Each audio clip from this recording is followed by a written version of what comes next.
상 26장 21절 말씀입니다. 모두가 여러분 화면을 보시고 함께 읽겠습니다. 사울이 이르되 내가 범죄하였도다. 내 아들 다윗아 돌아오라. 내가 오늘 내 생명을 귀하게 여겼은즉 내가 다시는 너를 해하려 하지 아니하리라. 내가 어리석은 일을 하였으니 대단히 잘못되었도다 하는지라. 아멘. 요즘 코로나로 인해서 하와이가 참 많이 어려워졌습니다. 지난 2주 동안 매일 확진자 숫자가 100명대를 웃돌았습니다. 그러다가 여러 차례 200명을 넘기더니 며칠 전에는 355명까지 그렇게 기록을 했죠. 너무나 참 충격이었습니다. 지금까지 미국 전역에서 가장 안전한 주로 여겨졌던 하와이가 이제는 대단히 염려스러운 그런 지역으로 인식이 되고 있습니다. 자, 이런 추세가 계속되면 의료 붕괴의 위험이 있기 때문에 지금은 우리가 모두 정말 조심을 해야 하는 때입니다. 사람들과의 접촉을 최대한으로 조절해서 코로나 바이러스의 전염 속도를 줄이는 것이 참으로 중요합니다. 그래서 우리 교회도 자발적으로 이번 주부터 모두 온라인 예배로 다시 전환하게 되었습니다. 8월 말까지 주일 예배와 수요 예배는 온라인으로 드리고요. 단 소수의 성도님들만이 모이는 새벽 예배는 변동 없이 매일 아침에 교회에서 진행을 합니다. 그래서 상황이 안정되어서 9월부터는 다시 현장 예배로 돌아갈 수 있기를 간절히 바라고 있습니다. 여러분, 지금은 기도할 때죠. 각자의 영적인 건강을 위해서 깨어서 기도하고 교회 식구들의 안전을 위해서도 기도해 주시기를 바랍니다. 그동안 어쩌면 자녀들로부터 왜 하나님께서 이 코로나를 주셨느냐라는 그런 질문을 혹시 여러분 받으셨는지도 모르겠습니다. 코로나 바이러스뿐 아니라 우리 삶 속에 찾아오는 여러 가지 고난과 어려운 시련들은 당연히 이런 질문을 유발시킵니다.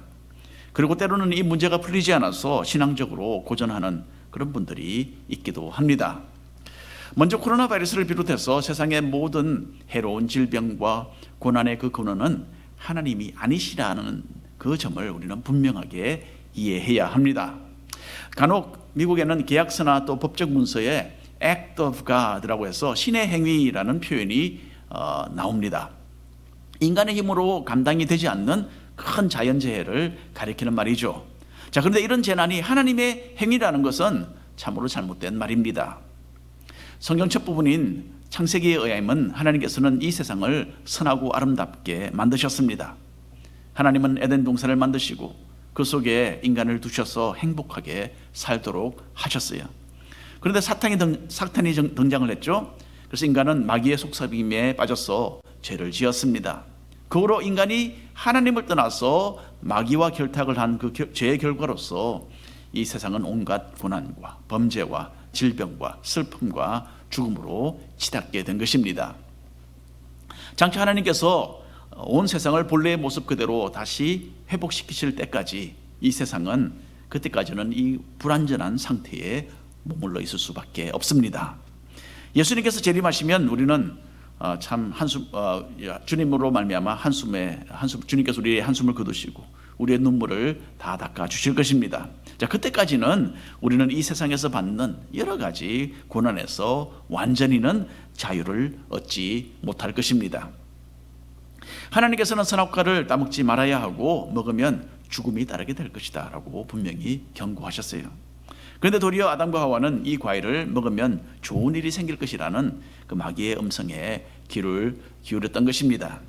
이렇게 죄의 방향으로 마음이 기울어진 상태에서 그 나무의 열매를 보게 되었을 때에 탐심이 생겼고 결국 하나님의 법을 거역하고 말았던 것입니다. 여러분, 사람이 만유인력의 법칙을 무시하고서는 무사할 수 없습니다. 높은 곳에서 뛰어내리면 큰일 난다라는 것이 바로 만유인력의 법칙입니다. 그런데 이런 법칙을 비웃고 만약에 3층에서 누가 뛰어내린다면 뼈가 부러지는 그런 고통을 받게 되는 것입니다. 코로나를 비롯해서 이 세상의 모든 불완전한 것과 고통스러운 것은 이 하나님의 법칙을 무시했던 아담과 하와의 그 어리석은 판단이 낳은 자연적인 결과일 뿐입니다. 아담과 하와의 후손들로서 우리 역시 간혹 이 어리석은 판단을 내리기도 합니다.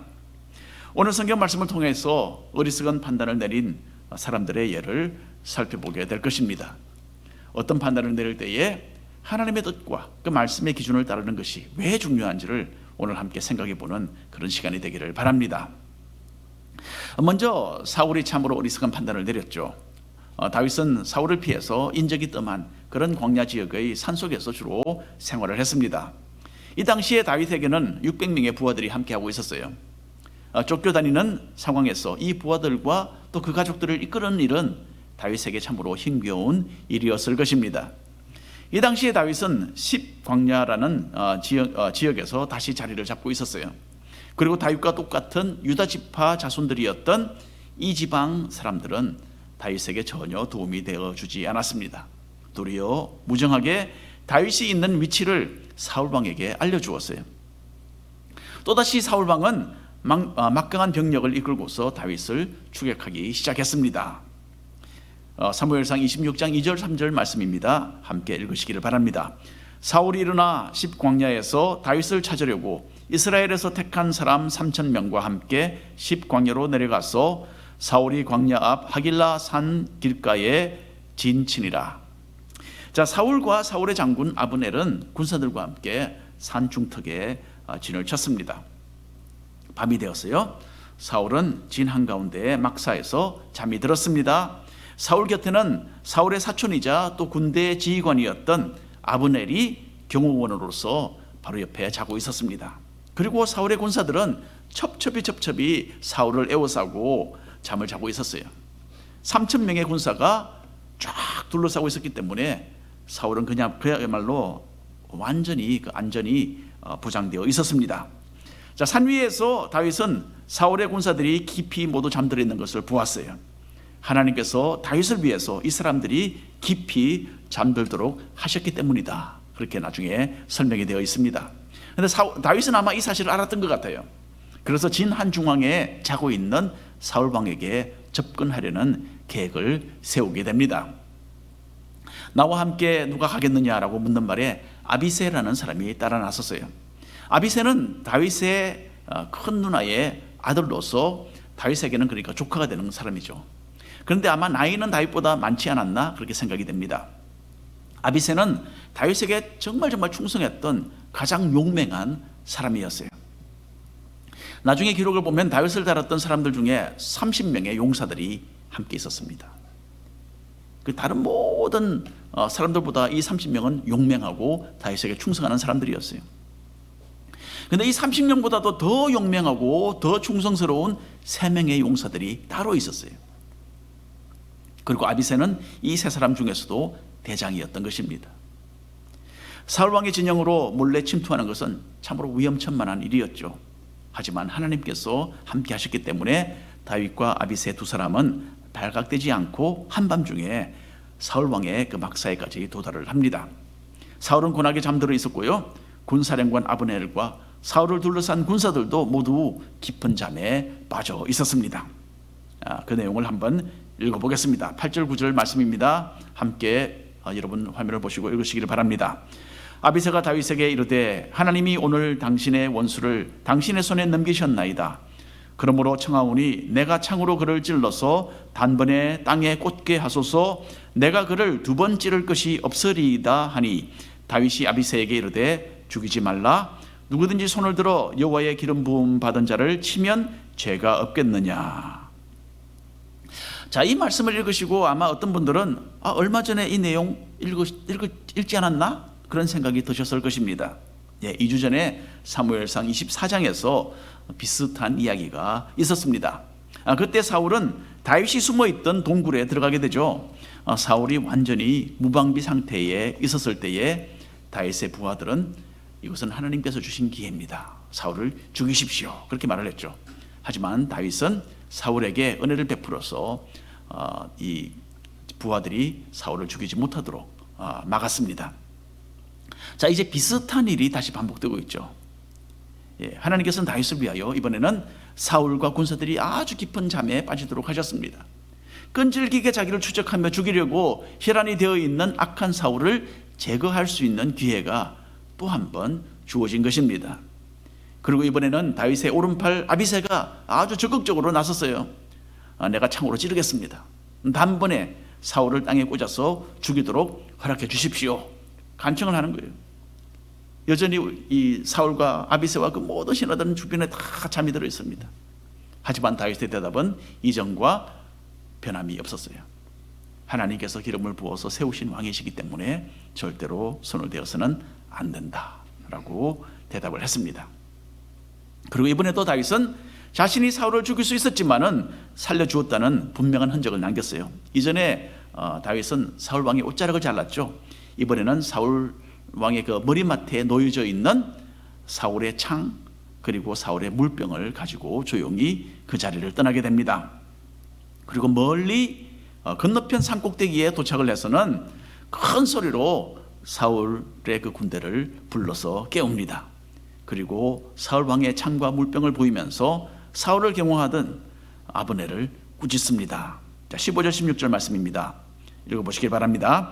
다윗이 아브넬에게 이르되 네가 용사가 아니냐? 이스라엘 가운데에 너 같은 자가 누구냐? 그러한데 내가 어찌하여 내 주 왕을 보호하지 아니하느냐? 백성 가운데 한 사람이 내 주 왕을 죽이려고 들어갔었느니라.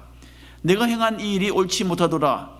여호와께서 살아계심을 두고 맹세하노니 여호와의 기름 부음 받은 너희 주를 보호하지 아니하였으니 너희는 마땅히 죽을 자이니라. 이제 왕의 창과 왕의 머리 곁에 있던 물병이 어디 있나 보라. 그렇게 이야기를 합니다. 자, 다윗은 아브넬이 자신의 친족인 사울 왕을 보호해야 했지만은 그 일을 제대로 하지 못한 것을 여기에 지적을 하고 있습니다. 반대로 사울의 군대가 적으로 여기는 다윗은 사울을 죽이려는 사람에게서 사울을 보호했다. 그렇게 이야기를 하죠. 그러니까 아브넬도 하지 못한 일을 바로 자기가 했기 때문에 자신이야말로 왕을 위하는 사람이다 라는 그런 뜻으로 이야기를 하고 있습니다. 멀리 건너편 산에서 들려오는 다윗의 음성을 듣고 사울이 이제 정신을 차립니다. 그리고 머리맡에 두었던 자신의 창, 자기의 물병이 사라진 것을 보고서 사울은 다시 한번 다윗이 자기에게 은혜를 베풀어서 죽이지 않았구나 라는 것을 깨닫게 되는 거죠. 자, 그 부분 읽어보겠습니다. 21절 22절 여러분 화면 보시고 함께 읽겠습니다. 사울이 이르되 내가 범죄하였도다. 내 아들 다윗아 돌아오라. 네가 오늘 내 생명을 귀하게 여겼은즉 내가 다시는 너를 해하려 하지 아니하리라. 내가 어리석은 일을 하였으니 대단히 잘못되었도다 하는지라. 다윗이 대답하여 이르되 왕은 창을 보소서. 한 소년을 보내어 가져가게 하소서. 여러분, 사울이 가졌던 그 창은요 그냥 무기가 아니었어요. 왕의 영광과 왕의 주권을 상징하는 지휘봉과 그런 비슷한 그런 물건이었어요. 동양적으로는 이전에 왕들이 가졌던 옥새에 해당되는 그런 물건이기도 했습니다. 다윗은 사울의 그 창을 돌려줌으로써 자신은 사울에게서 그 왕위를 빼앗을 의도가 전혀 없다라는 것을 여기서 다시 한번 증명해서 보여주고 있습니다. 자, 여기서 사울 왕은 자신이 지금까지 얼마나 어리석은 판단을 내렸었는지에 대해서 고백을 하고 있어요. 여러분, 사울 왕은 참 교만한 사람이었습니다. 그래도 어쩔 수 없이 자신의 잘못에 대해서 인정하는 경우가 한두 번 있었어요. 하지만 여기서처럼 자신이 어리석은 사람이었다라고 말을 한 적은 없었어요. 이 사울은 자기 이미지 관리에 대해서 굉장히 신경을 많이 썼던 사람입니다. 특히 자신이 거느린 3,000명의 병사들이 듣는 가운데서 사울은 자기가 대단히 잘못되고 어리석은 일을 했다라고 여기에 시인을 하고 있어요. 정말 이것은 사울 왕에게서 우리가 기대하지 못했던 그런 모습입니다. 여러분, 사울은 충성스러운 다윗에 대한 그 의심과 질투심을 이기지 못하고 신하된 다윗을 죽이려고 했던 자신의 행동을 잠시나마 돌아볼 수 있었던 것입니다. 자기가 거느린 그 신하들 중에 다윗처럼 지혜롭고 충성스럽고 용맹하고 모든 임무를 잘 성공적으로 수행하는 사람이 없었다라는 것을 새삼 깨닫게 된 것이죠. 그런 훌륭한 신하를 품고서 곁에 두었더라면 그만큼 자기 자신에게 유익했을 것이라는 판단을 비로소 내릴 수 있었던 것입니다. 사울은 하나님의 성령께서 자기에게서는 떠나시고 다윗과 이제 함께 하신다는 것을 알고 있었어요. 그래서 하나님께서 장차 다윗을 왕으로 삼으시기로 뜻하고 계신다는 것도 알고 있었습니다. 하지만 사울은 어리석게도 이런 하나님의 뜻을 받아들일 수는 없었던 것입니다. 사울은 왕으로서 자신의 자리를 지키려는 욕망이 너무나 강했습니다. 그래서 하나님의 뜻에 어긋나는 일인 줄 알면서도 다윗을 잡아 죽이려고 안간힘을 다해서 추적해 왔던 것입니다. 그런데 그 전날 밤에 일어난 일을 보니까 다윗은 자신의 자리를 탐내거나 빼앗으려는 사람이 아닌 것이 분명했던 것이죠. 이렇게 멀리서나마 다시 한번 다윗을 대하니까 사울은 마치 거울을 들여다보는 것처럼 자기 자신을 비추어서 볼 수 있었던 것입니다. 자신과는 달리 다윗은 너무나 깨끗하고 순결했어요. 자신은 질투심에 사로잡혀서 하나님을 거역하는 그런 어리석은 판단을 내리고 있었습니다. 하지만 다윗은 하나님을 경외하고 하나님의 기준과 법도를 지키며 살고 있었던 것입니다. 그래서 하나님의 기름 부음을 받았다는 그 이유 하나로 자신과 같은 악한 왕에게 손을 대지 않는 다윗을 볼 수 있었던 것입니다. 여러분, 사울은 자신의 어리석은 그 판단을 인정하고 그리고 다윗을 죽이려는 자신의 노력이 죄악된 것이라는 그 점도 모든 사람 앞에서 고백을 하고 있습니다. 하지만 사울은 다윗을 향한 이런 자신의 악한 마음을 결국 완전히 버리지는 못합니다. 다윗이 자기에게 위험한 인물이 아니라는 것을 이제 두 번이나 정말 명백하게 증명해서 보여주었죠. 하지만 사울은 다윗을 향한 그 미움을 버리지 못하고 끝까지 하나님의 뜻을 거역하는 그 길을 고집하는 참으로 어리석은 삶을 살았던 것입니다. 여러분, 욕망은 사람을 어리석게 만듭니다. 거머쥐어야 한다라는 그 욕심으로 인해서 더 크고 더 중요한 것을 놓치게 되는 거죠.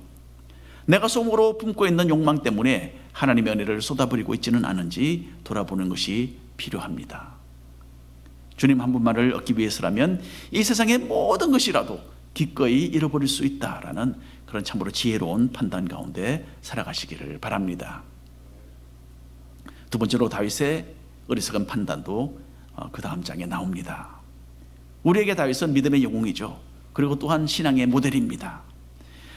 그래서 많은 사람들은 자녀를 낳을 때 이름을 다윗이라고 데이빗이라고 많이 짓잖아요. 우리는 늘 다윗이 훌륭한 판단을 내리고 지혜로운 상황에 지혜롭게 모든 상황을 대응할 것을 그렇게 기대를 합니다. 하지만 성경은 다윗의 부족하고 또 나아가서는 정말 죄악된 모습까지도 숨김없이 기록을 해두었습니다.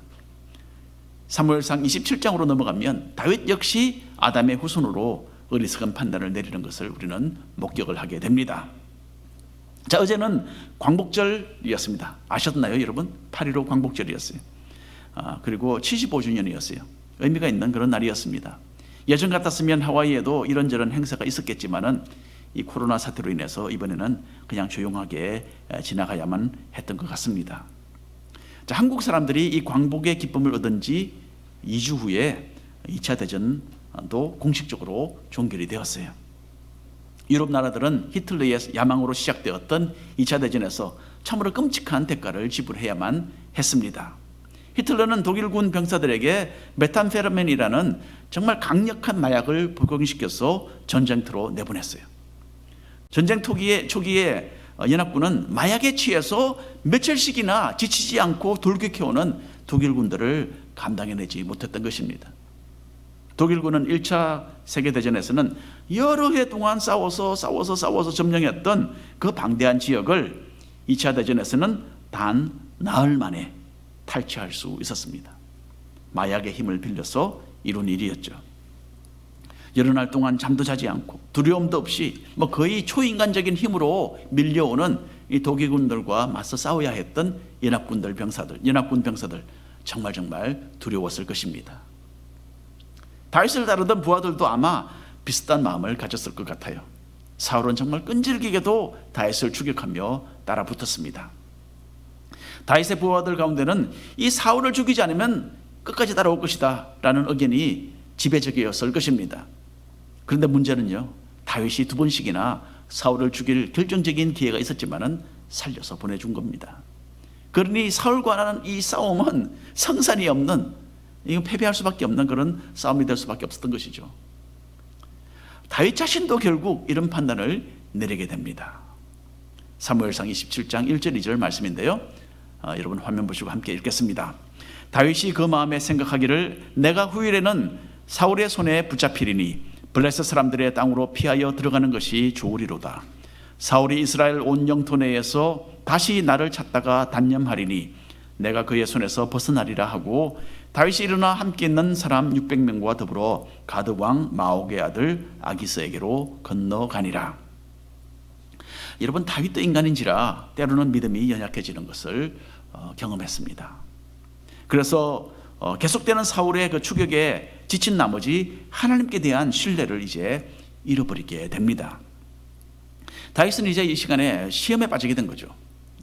결국 사울에게 붙잡혀서 나는 죽을 것이다 라는 그 두려움에 사로잡혀서 다윗은 블레셋 나라로 피신해야 한다 라는 참으로 어리석은 판단을 내리게 됩니다. 자, 이전에도 다윗은 블레셋 나라의 왕 아기스에게 피신하러 갔던 적이 있었죠. 아기스의 신하들이 다윗을 알아보고 경계했을 때에 다윗은 위기감을 느꼈습니다. 그래서 미친 사람 흉내를 내어서 그곳을 겨우 빠져나올 수 있었죠. 이제 그 후로 여러 세월이 흘렀습니다. 다윗은 또다시 가드 왕 아기스에게 피신을 합니다. 여러분, 여기서 아기스 그러니까 똑같은 사람인가? 예, 똑같은 사람이 아닐 확률이 많습니다. 아기스는 블레셋 나라에서 특별히 가드 지역을 다스리는 왕의 타이틀이었다고 합니다. 그러니까 애굽을 다스리는 왕이 바로잖아요. 바로는 시대가 변해도 그 후에 그 왕위를 이룬 사람들이 다 바로라는 그 명칭을 얻게 되는 거죠. 마찬가지로 이 블레셋 나라의 그 가드 지역을 다스리는 왕들도 아기스라고 불림을 받았습니다. 그래서 이 아기스가 여러 명 나옵니다. 성경에 보면. 그래서 이 다윗 시대에도 솔로몬 시대에도 또 다른 아기스가 또 나옵니다. 자, 그래서 아마 이 아기스는 그래서 이전에 다윗이 처음 만났던 그 아기스의 아들일 것으로 그렇게 생각이 됩니다. 어쨌든 이 아기스 왕과 다윗 사이에 이제 참으로 중요한 협상이 오고 갔을 것입니다. 다윗은 아기스에게 충성을 다짐했고 그 대가로 안정되게 지낼 수 있는 땅을 얻을 수 있었습니다. 결국 다윗은 블레셋 나라에서 자리를 잡고 600명의 부하와 또 그들의 가족들을 가드 지역에 정착을 시켰어요. 다윗이 예상했던 대로 일이 다 이루어졌습니다. 다윗이 블레셋으로 도망했다라는 것을 듣고 사울은 다윗을 추적하기를 단념합니다. 다윗은 부하들과 함께 이제 잠시 도망자 신세를 면할 수 있었어요. 하지만 이것은 어리석은 판단이었어요. 블레셋은 어떤 나라입니까? 이스라엘의 적국입니다. 다윗도 사울 왕을 보좌해서 다닐 때 여러 차례 블레셋과의 전쟁을 했습니다. 골리앗도 블레셋의 장수죠. 그런데 적국과 이제는 동맹을 맺게 되었습니다. 그렇기 때문에 다윗은 정말 나중에는 막다른 골목에 도달하게 됩니다. 블레셋 사람들과 함께 연합해서 자신의 백성 이스라엘과 싸워야만 하는 그런 상황을 나중에 맞이하게 됩니다. 다만 하나님께서 개입해 주셨기 때문에 다윗은 가까스로 이 끔찍한 상황은 모면할 수 있었습니다. 여러분, 다윗은 하나님의 도우심으로 여러 차례 목숨을 잃을 참으로 절박한 상황에서 벗어날 수 있었어요. 하나님이 다윗과 함께 하셨습니다. 사울이 던진 창을 다윗은 2번이나 기적적으로 피했던 경험이 있었죠. 또 사울의 군사들에게 포위당하여 죽게 되었지만은 아내 미갈의 도움으로써 성벽 창문을 통해서 줄을 타고 내려가서 탈출을 했습니다. 참으로 위험한 순간에 하나님께서는 사울의 정신을 빼어놓으셔서 다윗이 도망을 칠 수 있도록 도와주시기도 했습니다. 한 번은 산에서 사울의 군사들에게 포위되어서 이제는 죽었다라고 생각했을 때가 있었죠. 하지만 하나님께서 절묘한 타이밍으로 사울의 귀에 침략군의 소식이 전해지도록 하셔서 다윗은 그때에도 위험을 모면할 수 있었던 것입니다. 그리고 가장 최근에 다윗은 하나님께서 사울과 3,000명의 군사들을 참으로 깊은 잠에 빠뜨리셔서 자신을 도우시는 것도 목격을 했습니다. 다윗은 이렇게 자신을 도우시는 이 기적의 하나님을 계속해서 믿고 나아갔어야 했습니다. 하지만 밀려오는 그 고난의 물결을 바라보다가 그만 하나님을 놓쳐버리는 참으로 어리석은 판단을 내리게 된 것이죠. 그래서 이제 성경학자들은 이야기합니다. 이 사무엘상 27장에는 하나님이라는 이름이 말이 하나도 나오지 않는다는 거죠. 그만큼 다윗의 이 결정은 하나님을 배제하는 어리석은 결정이었다라고 의견을 모으고 있습니다. 실제로 있었던 이야기예요. 어떤 사람이 독수리 새끼를 기르게 되었습니다. 이 독수리는 어려서부터 아주 새끼 때부터 그 집의 병아리 떼와 함께 성장을 했어요. 병아리들이 장성한 닭으로 변하는 동안에 독수리 새끼도 많이 성장을 했겠죠. 이 독수리는 나중에 어른이 되었어도 다른 닭과 마찬가지로 날지를 못했다고 합니다. 그냥 닭과 함께 그냥 다니면서 먹이만 쪼아 먹고 살았대요. 자, 주인은 이 독수리가 날도록 어떻게 해보기 위해서 여러 가지 시도를 했다고 합니다. 근데 다 안 되는 겁니다. 공중에 막 집어던져 보기도 했대요. 근데 그때마다 그냥 땅을 보고서 내려앉는 것이에요. 평생을 땅만 쳐다보며 살았기 때문입니다. 드디어 주인은 한 가지 아이디어를 짜내게 됩니다. 독수리의 머리를 들어서 계속 하늘을 바라보도록 했다고 합니다. 하늘에 떠 있는 밝은 태양을 올려보면서 독수리는 드디어 날개를 펼치고 날기 시작했다고 합니다. 그리고 어느 날 높이 창공을 향해서 날아가서 다시는 돌아오지 않았다고 합니다. 우리는 위의 것을 바라보며 하나님을 신뢰하는 사람들로 그렇게 부르심을 받았어요. 그런데 간혹 하나님의 자녀된 그 자신의 신분에 대해서 잊어버리고 세상으로 향하는 어리석은 판단을 우리는 내리게 됩니다. 신앙과는 상관이 없이 세상의 기준으로 가득한 그런 마음으로 일들을 결정하는 것이죠. 특히 지금은 이전 어느 때보다 하나님을 더 많이 바라보아야 할 때입니다. 여러 가지 상황으로 인해서 이 세상의 근심과 걱정에 마음을 빼앗기는 그런 위기를 우리는 모두 대하고 있는 것입니다. 조금 더 하나님을 바라보며 신앙적인 시각으로 상황을 대하고 또 지혜롭게 영적인 마음 자세로 분별력 있게 살아가시기를 바랍니다. 오늘 결론의 말씀을 드립니다. 사울은 무슨 일이 있어도 권력을 유지해야만 한다라는 그 욕망에 사로잡혀서 충성된 신하 다윗을 의심하고 곁에 두지 못했습니다. 이것은 나라를 이끄는 왕으로서 크나큰 실책이었어요. 그리고 사울은 무엇보다 하나님의 뜻을 알면서도 의도적으로 그 뜻을 거역했습니다. 여러분, 욕망은 사람을 어리석게 만듭니다. 내가 가진 욕망 때문에 하나님의 은혜를 쏟아버리는 경우가 얼마나 많습니까? 주님 한 분만을 얻기 위해서 이 세상의 모든 것을 이룰 수 있는 그런 참으로 지혜로운 사람들이 되시기를 바랍니다. 다윗도 어리석은 판단을 내렸죠. 위기감에 사로잡혀서 하나님을 제대로 바라보지 못했습니다. 어려울수록 과거에 분명히 함께 하셨던 그 하나님을 신뢰하며 계속 나아가야만 했지만 다윗은 그렇게 하지 못했어요. 땅을 바라보다가 높은 하늘을 날지 못했던 독수리처럼 그렇게 적국에서 타협된 생활에 적응하고 말았던 것입니다. 여러분, 어려움이 닥칠 때에 신앙의 진가가 드러납니다. 고난을 통과하면서 참 신앙의 모습이 드러나는 것이에요. 요즘 우리는 참 정말 특이한 시간을 모두 지나고 있습니다. 직장과 가정생활에 엄청난 변화들이 찾아왔어요. 영적인 측면에서 교회 생활도 역시 마찬가지입니다. 이미 신앙의 열정이 식어지고 예배는 우리 삶 속에서 뒷전으로 밀려나고 있는 것을 우리 스스로도 느끼고 있지 않습니까? 어떤 기독교 전문가들은 코로나 사태로 인해서 앞으로 성도들의 3분의 1은 아예 교회를 등지게 될 것이다, 그렇게 내다보기도 합니다. 우리 성도님들 중에서는 이렇게 신앙의 줄을 놓치는 안타까운 통계 숫자에 포함되는 분이 하나도 없기를 저는 간절히 바랍니다. 하루하루 지혜로운 판단을 내리며 사는 것이 지난 어느 때보다 중요한 때가 되었어요. 신앙인의 본질인 기도와 말씀과 순종과 예배로 다시 돌아가야 합니다. 하나님을 바라보며 그분을 의지하여서 현실의 어려움들을 잘 극복해 나가시는 믿음의 사람들로 살아가시기를 축원합니다. 기도하겠습니다.